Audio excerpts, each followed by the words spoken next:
A completely drunk woman is walking down the street when she spots a taxi and starts to get into the car. The taxi driver, worried about the woman, asks if she was okay and where she wanted to go. A man then says that every time the woman drinks she gets like that.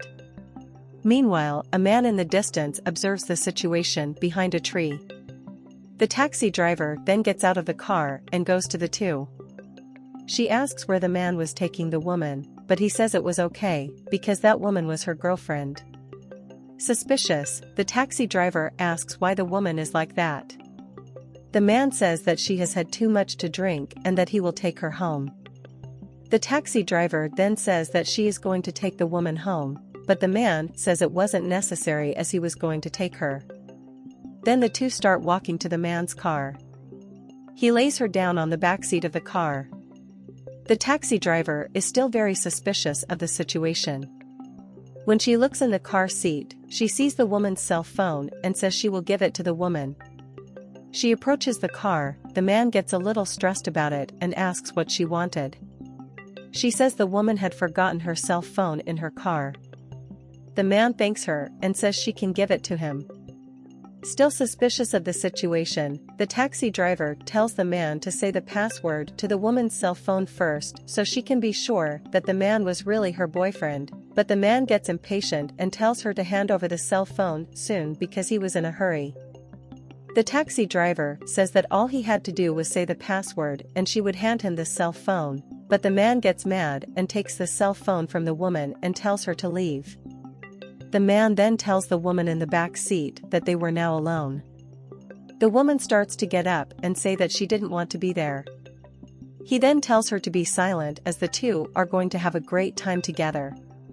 The woman then asks him to please release her, but the man gets angry and tells her to be silent, because she wouldn't like what would happen to her if she didn't. The man then takes out his cell phone and starts talking to his boss. He says he was with whom the boss asked, that she was the way his boss liked it, and says that his boss was supposed to trust him. The man then tells the woman to get ready, because her time has come, but she is very scared and asks the man to please let her go.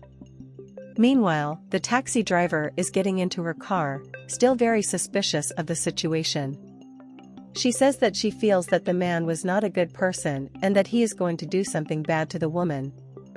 She wonders what she could do and starts looking for something. She finds a pen and says she has an idea. Then she gets out of the car. Meanwhile, that man was still watching everything behind the tree. The woman peeks out from the side of the man's car. She takes her pen and starts to stick it in the car tire.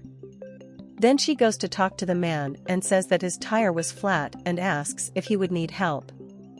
The man says that wasn't possible, but the taxi driver says it was true. She claims to understand some things about mechanics because her father had taught her, and that from what she understands, the man would not be able to leave the place that way. The man gets angry and says he doesn't need the taxi driver's help, because he would fix it himself, so he goes to see what was going on. The taxi driver shows him the flat tire and the man says he'll fix it himself and he'll need to get the tools from the trunk. While the man was busy with the tools, the taxi driver opens the car door and takes the woman out of there and leaves with her.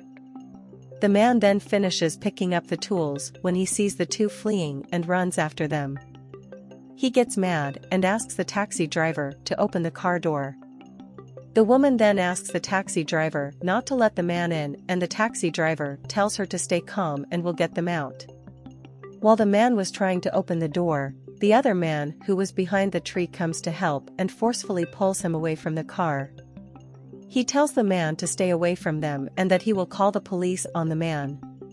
The man says it wasn't necessary, but the other man says she won't get away.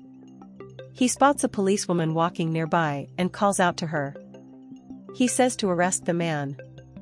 The taxi driver then gets out of the car and goes to help the woman. She says that man was trying to kidnap the woman and she says that the man drugged her. Then the policewoman takes the man to the police station. The woman then thanks the two for their help and says she doesn't know what could have happened to her if they hadn't helped her. The taxi driver says that it was her duty as a woman to help her at a time when she needed it.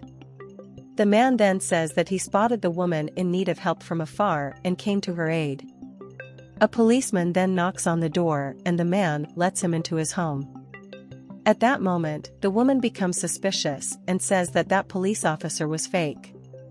The man then realizes the mistake he had made, and so the policeman tells them they should be quiet as he wanted the money he was hiding. He then asks the man to stand against the wall and starts asking him to tell him where the money was, but the man says he didn't know. The policeman then starts threatening them, saying that he wanted everything the man had and that the man should give it to him soon, as he would end up hurting them. The woman asks the man to hand over the money to the policeman, but the man says that he didn't have money in his house and that he didn't know why the policeman thought he had it. The policeman then says that he knew that the man had a lot of money inside his house and that if he didn't give it to him, the policeman would end up hurting them, but the man said that he had no money in his house and that he left everything in his bank because he was afraid of a situation like that happening to him. The officer says that he knew the man had a lot of money and that if he didn't hand it over, he would end up hurting them right then and there. The other woman that the officer thought was still unconscious grabs something from the dresser and hits the officer in the head with it, causing him to pass out. The woman then asks another woman what she had done, and at that moment, the man says that he had done the right thing and that he was very grateful that she had done that, because she had saved everything he had in the house. They then embrace and the woman says that she couldn't understand why they were so strange and that she should leave now.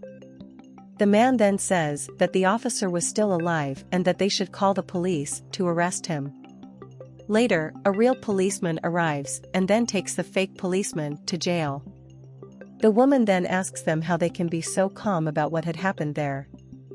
The other woman then said that everything she had done went to save them and that she had no regrets. The woman then says that she doesn't want to be around those people anymore and says she would leave, but the man tells her to wait.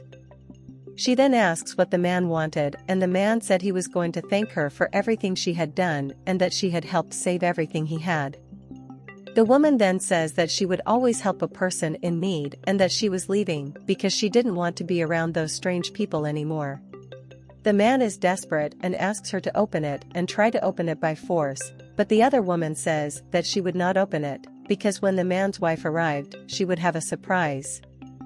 The man then tells her not to do that and that they could share all the money he had, but that she needed to open the door so he could let the other woman in, then says that he could rest assured, because he would not lose all his money. The man then becomes desperate and kneels on the ground,